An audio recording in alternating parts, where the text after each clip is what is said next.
Toi, t'es aménagé au Québec. Ça fait déjà quand même assez longtemps, en fait. Mais Alors, quand oui, est-ce que donc, tu es arrivé au Québec? alors je me présente, donc je m'appelle Dimitri. Je suis arrivé au Québec la première fois au début des années 90, même hein, donc en 92, d'abord en vacances. Les années suivantes, j'ai résidé de longues périodes, mais on va dire vraiment établi, ça fait à peu près une bonne quinzaine d'années, mais toutes ces années-là, j'étais quand même en lien avec des gens d'ici ou comme j'ai expliqué, pour des séjours de longue durée dans la première moitié des années 90. C'est quoi qui a été des, des, des faits marquants, des événements marquants ou des apprentissages marquants sur la culture québécoise que tu as eu? Alors déjà, je suis venu par pur hasard. J'étais quand même encore assez jeune à ce moment-là. J'ai accompagné ma mère un été qui, elle, commençait à fréquenter un Canadien. Je crois qu'il était de la Nouvelle-Écosse. Et cette personne-là, on l'a connue alors qu'on était en Floride. Donc pour expliquer, je n'étais pas du tout néophyte sur les voyages. Ma mère détestait la Suisse, je suis originaire. C'est un peu comme si elle avait déménagé de la Saskatchewan pour venir au Québec. Donc, elle est partie d'une zone où il parlait allemand au centre de la Suisse pour venir à l'extrémité ouest de la Suisse qui était à Genève.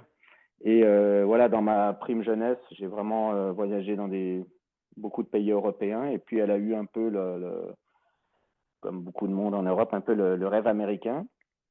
Et donc, j'étais quand même acclimaté un peu à la vie nord-américaine, mais je ne connaissais pas vraiment le Québec. Pour t'expliquer, le Québec ne rayonnait pas dans la francophonie à l'époque tant que ça à mes yeux. Euh, j'ai, euh, on comprenait même mal l'accent.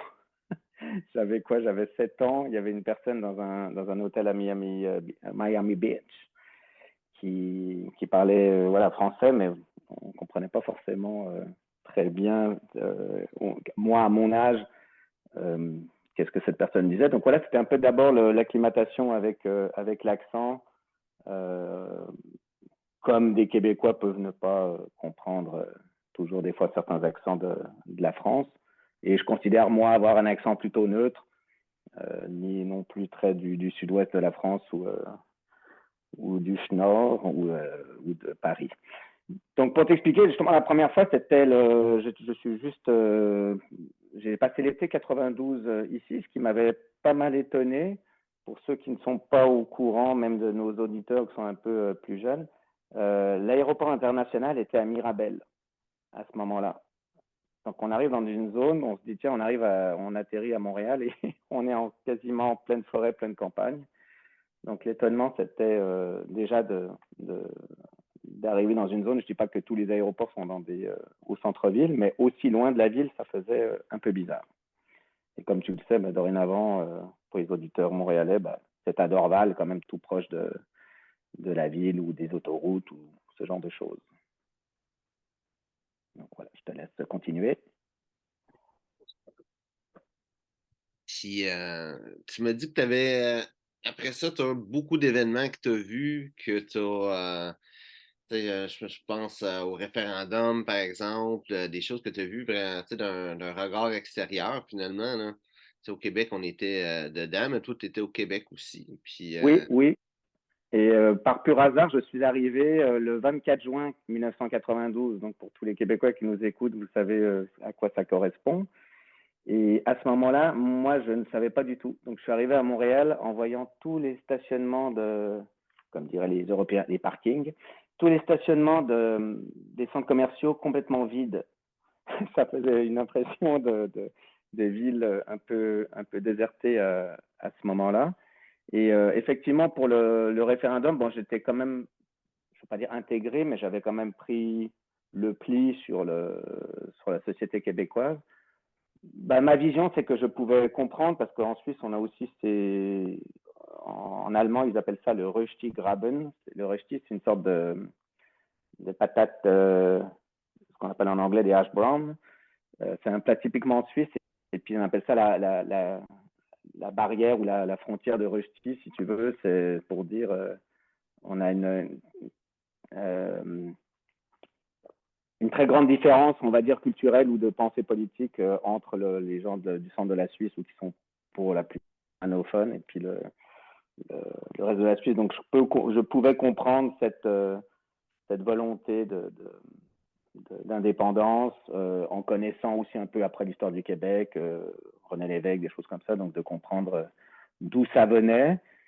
C'est sûr que c'était serré, pas à peu près pour ceux qui l'ont vécu. Moi, je l'ai vu quand même en direct et puis les implications qu'il y a eu par la suite, que ça a été donc rejeté et qu'est-ce que ça aurait été si ça avait été accepté sans prendre parti. C'était juste un peu on va dire voilà, l'ingérence du fédéral avec tous les scandales, des commandites, des choses comme ça qu'il y a eu par la suite que je trouve encore plus décevant. Mais bon, dans notre monde mondialisé, je pense pas qu'un petit pays s'en sortirait mieux, mais je comprends tout à fait les débats politiques et de pouvoir qu'il y a entre le provincial et le fédéral, même s'il n'y a pas d'un côté qui est forcément un saint et l'autre qui est le démon. Voilà. Et oui, pour parler de là-dessus, sur la perception, écoute, je n'avais pas encore visité le Québec et dans les nouvelles, il y a eu la crise d'Oka. Je crois que c'est arrivé en 90, si je ne me trompe pas, ou 91. Et c'était un peu l'époque du film de Kevin Costner, Il danse avec les loups. Donc, une perception européenne, c'est pour dire oui, les autochtones sont mariés, sont ci, sont ça. Donc, même sans savoir où se situait Oka par rapport à Montréal, on pouvait imaginer que c'était vraiment en pleine forêt, puis qu'il y avait les méchants, les méchants militaires qui voulaient prendre le contrôle et tout ça. Et après, avec l'acclimatation culturelle, je peux te dire que oui, on a une vision différente de ce que sont certaines réserves autour de Montréal, et c'est plus vraiment aussi angélique que ce qu'on peut penser ou imaginer de certaines cultures. Voilà. Y a-t-il d'autres événements marquants dans les années 90 ou début 2000 que tu te souviens? C'est si je parle de début 2000, c'est sûr que le 11 Okay. septembre, là, mais le 11 septembre, je pense pas que c'est vraiment le quoi qui. Ben, Qui j'étais en Suisse à ce moment-là. J'étais retourné vraiment plusieurs années, on va dire de fin 98 à 2006. J'étais en majorité vraiment la plupart du temps en Suisse. Ma mère était restée ici. Elle a immigré plus tôt que moi. Et donc, je l'ai vu en direct en plein après-midi là-bas. Et j'ai appelé ma mère. Il fallait bien comprendre qu'il n'y avait pas encore tous les réseaux sociaux qui existaient. Il y avait certaines chaînes d'information en continu, mais l'Internet n'était pas aussi diffusé. Donc, oui, ça a changé certaines choses. Ça a surtout changé qu'après, il y avait des contrôles au passeport plus fréquents. Et puis que, à cause de certains détails, ben, je t'ai contrôlé plus souvent comme si j'étais moi-même un terroriste. Donc, tous ceux qui ont déjà eu des belles rencontres aux douanes, je pense que je me comprendre qu'on est quasiment toujours traités comme des criminels, même si c'est pris juste au hasard, il y a toujours le doute. Tu leur dis bleu, ils pensent que c'est forcément rouge et compagnie pour te faire craquer, pour voir s'il y a quelque chose, au lieu de se dire qu'il y a peut-être une personne innocente ou innocente au sens européen qui est devant eux, quoi.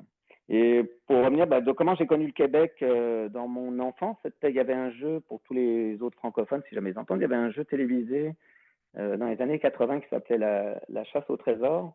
Vous pouvez chercher ça, je pense, sur YouTube. J'ai vu qu'il y avait plusieurs émissions qui étaient diffusées. Je n'ai pas cherché s'il y avait celle de Montréal.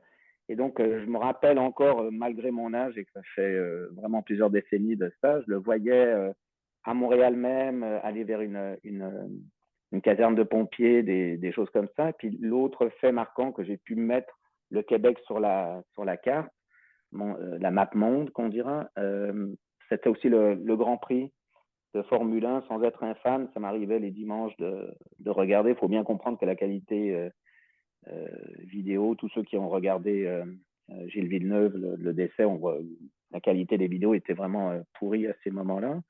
de retransmission, et comparativement à aujourd'hui avec les caméras embarquées. Et justement, je voyais Montréal de ça, et puis que c'était drôle parce que justement, il y avait le décalage horaire, donc c'était en début de soirée en Europe, alors que la plupart des grands prix se tenaient entre, je pense, 13h ou 14h à l'occasion. Donc c'est ça qui m'a fait connaître le Québec. Mais comme je disais, par rapport au,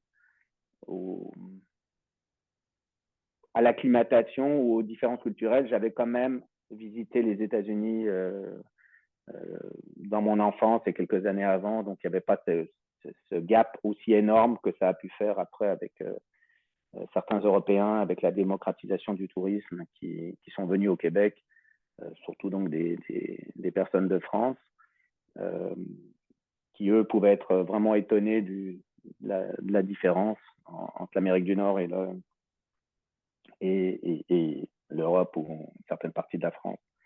Comme j'ai dit, certaines choses qui étaient assez étonnantes quand on vient, voilà, c'est les différences de voitures. Dans ce temps-là, il n'y avait pas la même mondialisation. J'ai été aussi assez souvent étonné ou surpris comment je pourrais dire ça, par exemple pour la nourriture, qu'il y avait des plats vraiment différents. Où, la première fois qu'on connaît c'est quoi une poutine ou des choses comme ça. Alors, je te laisse continuer. La première fois que tu as mangé une poutine, t'as-tu aimé ça? Oui, j'ai aimé, mais je m'en souviens même plus quand est-ce que c'était, honnêtement, là. Ouais. J'ai d'autres souvenirs pour t'expliquer. J'ai quand même été au début, mon premier été, je l'ai passé à Montréal même. Ça a été un été pourri. J'ai rigolé en regardant des statistiques de Météo Média. Ça a été un des étés les plus frais qu'il y a eu au Québec, je pense, ces 40 dernières années. C'était donc, je le répète, en 92. Et j'étais à l'angle, pour ceux qui connaissent Montréal, à l'angle Beaubien et Pinoche. Donc, c'est pas loin, je crois, du collège Rosemont également. Le quartier a bien changé. Il y a maintenant un service de bus rapide là, qui passe là. Il y a eu des travaux pendant des années. Ça m'a fait drôle de retourner dans ce coin-là, que ça a bien changé. Justement, en parlant de la ville, les différences notoires sont vraiment les étendues. Euh, la différence entre les étendues de ville, j'avais l'habitude, pour ceux qui sont déjà allés à Los Angeles ou ailleurs, c'est monstrueux. On passe en avion, on reste quasiment 40 minutes par-dessus des habitations. Mais oui, voilà, pour vous expliquer, Genève, ça fait quoi? Peut-être le vrai endroit où il y a le plus de, de densité de population, c'est peut-être un rayon de 7 kilomètres. Donc, c'est quasiment rien à Montréal. Des gens font ça pour aller à un centre commercial. Donc, c'est un peu ces premières impressions qui sont drôles au départ. Et c'était un été, justement, où il y avait même encore un parc aquatique au parc Jean-Drapeau, pour tous ceux qui ne le savaient pas. Et puis, j'avais visité la Ronde, que j'avais bien apprécié. Mais je te dis, je n'ai plus vraiment le souvenir de ma première poutine. Mais pour d'autres faits, ceux qui ont connu que ça existe encore, les Dunkin' Donuts. Alors, c'était quelque chose d'agréable, mais les termes n'étaient pas les mêmes. Donc, je me souviens encore qu'une chance que j'ai un foie en bonne santé, j'ai pris le beigne crème vanille, et malheureusement, dedans, c'est du glaçage. Donc, le même maudit glaçage que l'Amérique du Nord met sur tous ses gâteaux au lieu de mettre de la crème. Et c'était absolument imbouffable, immangeable. Et l'autre, où on pourrait appeler ça crème vanille, ça s'appelle costard parisienne. Alors, il faut déjà comprendre c'est quoi une costard quand on vient de, quand on vient de l'Europe. Il y avait d'autres faits un peu drôles. Pour ceux qui s'en souviennent, dans le temps, le café coûtait tellement pas cher que dans les restaurants ou même le McDonald's, on pouvait se faire resservir du café. Puis, imaginez-vous, quand on vient, au lieu de te dire voulez-vous que je vous resserve, on vous demandait quoi? Si toi tu t'en souviens. Un refill, probablement, quelque chose comme ça. Oui, ça c'est de l'anglicisme. Il vous demandait voulez-vous qu'on vous le réchauffe? Donc, Ah, ouais. quand, quand tu as ta tasse vide et que tu ne comprends pas le terme, tu demandes voulez-vous qu'on vous le réchauffe alors que la tasse est vide? C'est là, tu te dis j'ai pas tout compris. Mais il y avait d'autres termes un peu drôles aussi de dire ah, c'est de la boisson. Chez nous, en Europe, pas chez nous. En Europe, la boisson, c'est tout type de boisson et c'est pas forcément quelque chose d'alcoolisé. Donc, c'est des petits détails comme ça qui, qui sont épiques. Puis, j'ai même connu c'était l'été de 92, c'était l'été en tout cas, la saison où les épiceries Steinberg ont fermé. Pour tous ceux qui ne connaissent pas ce pan culturel du Québec, là, ça a été justement racheté par Métro. Alors voilà, et puis qu'est-ce que je pourrais dire? Ah, tu me parlais des événements des années 90, même toi, tu t'en souviens pas.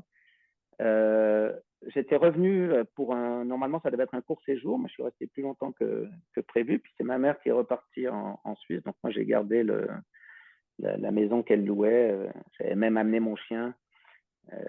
Il était en fin de vie, mais disons, je l'avais amené avec moi notre chien de la famille. Je l'avais amené avec moi depuis la Suisse.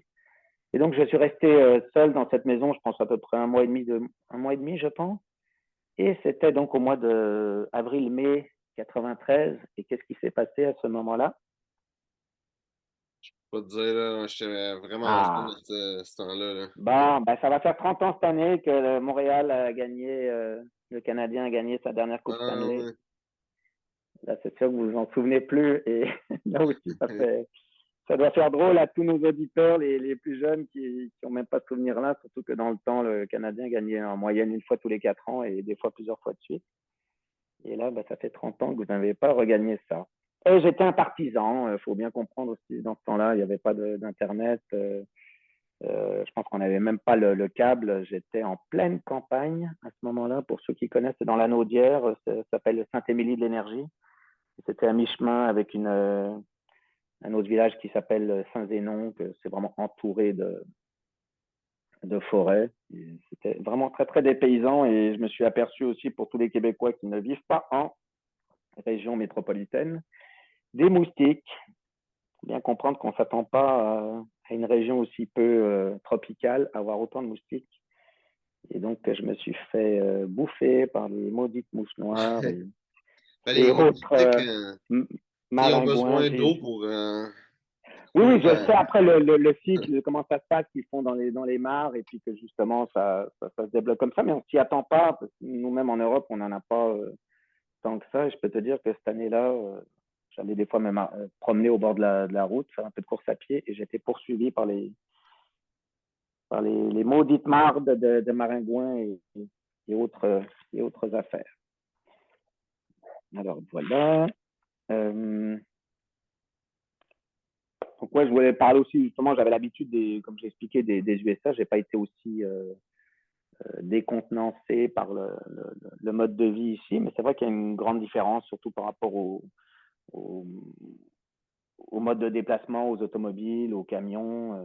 Les véhicules sont tellement plus petits en Europe, même si maintenant il y a une forme de mondialisation qui se fait. Et puis les distances, comprendre que même déjà de où je restais, ma mère louait cette maison à Saint-Émilie d'Énergie pour se rendre à Montréal, on aurait déjà fait à peu près le tiers, voire le maximum le quart de la Suisse.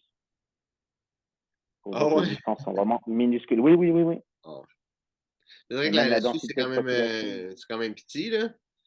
Surtout, ben, Oui, surtout si oui. on compare au Canada, là. Mais, Et tout est différent, c'est-à-dire que les régions, justement, pour des fois une quarantaine de kilomètres, les mentalités, les choses comme ça peuvent changer, ou voir la langue. Alors qu'ici, il faut quand même faire plusieurs centaines de kilomètres pour que ça arrive. Et tu me parlais d'un autre événement. Ben, 92, c'est aussi l'année du 125e anniversaire de la Confédération canadienne. hmm. Donc, j'étais là pour le 1er juillet. Et l'année d'avant, pour la Suisse, la constitution des premiers cantons, donc l'équivalent des premières provinces, c'était notre 700e. Hmm. Donc, il y avait une petite différence. La vieille ville de Genève, les bâtiments, je pense, datent de 300, 400, 500 ans. Puis des fois, ici, même le marché Bonaventure ou la mairie de Montréal ont brûlé. Quand tu vois que les plus vieux bâtiments ont à peine une centaine d'années, on peut vraiment appeler ça le nouveau monde ici. Effectivement, ça fait bizarre des fois de voir des dates alors que c'est des choses qui sont pas du tout moyenâgeuses en tant que telles pour l'Europe. Et ici, on parle quasiment du passé de même pas une centaine d'années. Et ouais, d'avoir vu le développement également de Montréal, pour tous ceux qui sont aussi là, encore une fois, trop jeunes. Le vieux port était pas du tout aménagé comme c'était maintenant, comme quelque chose d'un attrait touristique. C'était délaissé, il commençait à peine à construire, même les gens partaient ça se fait encore maintenant, mais de la ville pour aller en banlieue, il y avait une, un très grand déclassement et pour tous les gens qui sont à la recherche d'un logement, parce que les recherches vont bientôt commencer, ceux qui se souviennent que c'était vraiment étonnant quand vous vous baladiez dans les rues de Montréal, surtout au printemps, là, ou au début de l'été, c'était marqué alloué partout. Tu choisissais une rue et c'était marqué alloué, alloué, alloué, alloué, alloué, partout, partout, partout. Et pour dire maintenant que justement ça a bien changé là-dessus. Ouais. C'est assez C'est drôle. les médias sociaux et Internet qui a changé ça vraiment, là. Oui, effectivement, pour t'expliquer, il y a des mots qu'on comprenait absolument rien, un Québécois pouvait passer pour un extraterrestre aux yeux des Européens, et puis l'inverse aussi.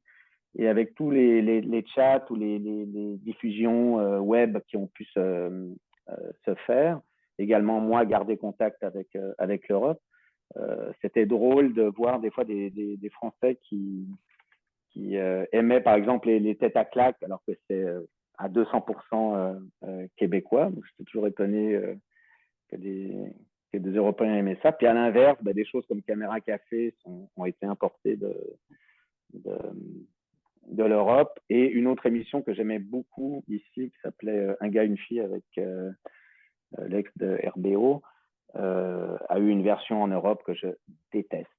J'ai le droit de critiquer les Français parce que je ne suis pas français, donc je déteste cet accent, la manière Un gars, une de fille, jouer cette série. Quoi. il y a eu plusieurs adaptations partout dans le Oui, monde. Je pense que c'est dans beaucoup de pays. je pense que c'est l'émission québécoise qui a eu le plus d'adaptations dans le monde. C'est sûr parce qu'il n'y a pas dû en avoir beaucoup, mais effectivement, j'apprécie vraiment le côté pince sans rire de la version québécoise et pas du tout celle des françaises. On va dire les autres, je les connais pas forcément. Quoi. Ouais. Et je te dis, les choses qui étaient un peu drôles là-dessus, c'était justement quand on te demande la première fois, as-tu un chum? On ne sait pas c'est quoi. Ou as-tu une blonde? Ou je sais que mon frère, il était venu ici aussi en vacances un moment voir ma mère. Et la jeune fille d'une amie à ma mère lui demande à propos de sa copine, elle lui dit, sais-tu ta blonde? Le sais-tu là aussi? Sais-tu ta blonde? Puis elle était pas blonde, elle était brune. Donc c'est un peu étonnant les premiers temps qu'on se fait demander des choses comme ça. Et maintenant, les Québécois, je trouve, intègrent quand même des mots, la jeunesse, là, on va dire, même sont capables de savoir c'est quoi une meuf ou des choses comme ça, puisqu'ils sont assez. Ils se gavent un peu plus de YouTube et de vidéos ou d'expressions euh, qui n'étaient pas du tout connues ou utilisées. Par exemple, quelque chose d'assez étonnant que j'ai gardé je ne peux pas dire en m'intégrant, mais que j'ai pris comme habitude. Quand les premiers temps, écoute, j'ai commandé un Sunday. La jeune femme devant le guichet me demande, voulez-vous des peanuts? Puis moi, je dis volontiers. Puis elle est restée figée à rien comprendre. Donc, Ah quand j'ai ouais. demandé, oui, c'était en 92, là. Je dis oui, volontiers. Puis elle était quoi, ou volontiers, mais c'est un. Donc après, il fallait dire oui, tu vois, seulement. Et même quand on nous dit après un merci, les gens nous disaient souvent bienvenue. Alors que l'habitude européenne, c'est de dire de rien. Puis je ne comprends pas, là aussi, ça doit être tiré de l'anglicisme you're welcome, mais, ou de nous faire dire bonjour au moment où on se fait dire au revoir. C'est un peu déroutant au départ. Et maintenant, le au revoir est beaucoup plus utilisé que dans ce temps-là. Quand tu disais au revoir, tu étais directement catalogué comme étant touriste. Ou quand on me demandait ça fait combien de temps que tu es au Québec? Des fois, je leur disais ça fait 20 ans ou peu importe. C'était comme ah bon? J'étais un peu étonné du fait que je n'avais pas forcément pris l'accent ou toujours des expressions. Mais ça a justement énormément changé avec, comme tu expliquais, Internet et la vision ou le rayonnement du Québec à l'étranger. Beaucoup de Français soit sont venus euh, de manière touristique, voire même par la suite travailler ou même s'établir ici, même s'ils ne restent pas toujours très, très, très, très, très, très longtemps. Mais au moins, on peut les remercier d'avoir apporté plusieurs bonnes choses à nos amis français. Si M. De Gaulle vous a compris, lui, les Français ont compris notre estomac. Ils ont apporté quand même des améliorations à la pâtisserie puis à la boulangerie québécoise qui, excusez-moi les auditeurs, mais étaient vraiment dégueulasses. Dans le temps, il y avait juste du pain tranché, mou, alors qu'aujourd'hui, n'importe qui est capable de trouver une baguette, même au Maxi. Et oui. Et les pâtisseries, comme je le disais tantôt, par rapport au Dunkin' Donuts, pardon, étaient vraiment dégueulasses. Tout ce qui était glaçage, ou tu croyais que c'était de la crème, Dunkin' c'était Donuts, ça du. reste quand même américain, là. C'est pas qu'un. Oui, non, mais je disais l'expérience que j'avais avec le terme crème vanille, que c'était juste du glaçage à l'intérieur, c'était vraiment dégueulasse, alors que une bonne partie de la pâtisserie française se fait avec de la crème ou des produits laitiers et pas des produits de substitution comme ça. Et je trouve honnêtement que même s'il y a une manière industrielle, mais ça a fait énormément de progrès. Aujourd'hui, on trouve des bons produits, du pain, des fois qu'il y a de l'allure, et puis comme tu dis, des pâtisseries. Oh là là, j'étais en manque des fois de gâteaux. Vous voyez les sortes de gâteaux aux fruits qu'on a avec une sorte de petite crème jaune au fond, puis qu'il y a des fruits posés dessus, ben, c'était introuvable il y a 20 ans, 30 ans. Quoi. Et, ça fait vraiment toute une différence par rapport à mes habitudes culinaires. Pour le reste, ça n'a pas été si différent que ça, même si c'était un peu étonnant, par exemple, vos cabanes à sucre, cette tradition-là. J'y suis allé, puis quand on me dit, oh, veux-tu des oreilles de Chris, déjà, je pouvais ne pas savoir c'était quoi. Et les premiers temps, j'ai vraiment cru que c'était des vraies oreilles, au lieu que ce soit juste des morceaux de lardon. Donc, j'étais un peu dégoûté par ça. C'est vrai que la nourriture a changé au Québec. Je me souviens encore quand Amir, c'était tout nouveau. Tu sais, quand il y avait ça, c'est un restaurant libanais. Aussi, quand les sushis, ça a commencé. Quand on était encore dans un temps où la plupart du monde trouvait que c'était dégueulasse. C'est quoi cette affaire-là? Des poissons crus. Puis c'est vraiment comme tu disais un peu plus tôt, la mondialisation. C'est ça qui se passe. C'est qu'il y a de plus en plus de choses qui viennent de plus en plus de cultures. T'sais, pour la nourriture, moi, je pense que c'est une chose qui va être vraiment flagrante, la nourriture, mais même un petit peu pour tout. Même la musique, là, avec Oui. Psy et Gangnam Style, n'écoutait pas de la musique asiatique au Québec avant ça. Là.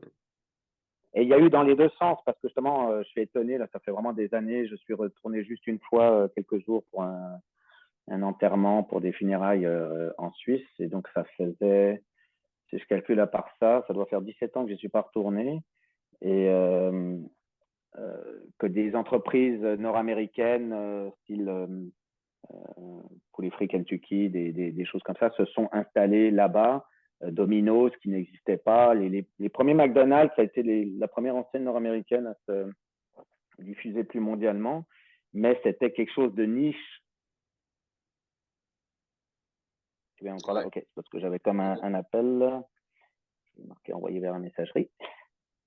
Oui, les premiers McDonald's en Suisse, c'était quelque chose de niche. Et comme je t'expliquais, moi, j'allais en vacances à l'occasion une fois tous les 2 ou 3 ans avec ma famille aux États-Unis. Donc, on était quand même habitués, on se retenait, puis il y avait quand même une sacrée différence de prix. Donc, je pouvais voir ça comme étant une friandise et pas quelque chose de régulier. Et aujourd'hui, ces grandes entreprises ont vraiment, comment je pourrais dire ça, dominent le marché. Je suis même étonné qu'ils sont là à dire, oh, tiens, on se fait un KFC ou des Burger King. C'est des franchises qui n'existaient pas. Et en parlant de poulet frit Kentucky, le premier été que j'étais ici au Québec, l'ami de ma mère chez qui on habitait me dit, oh, va acheter au Colonel Sanders. J'étais comme, c'est quoi?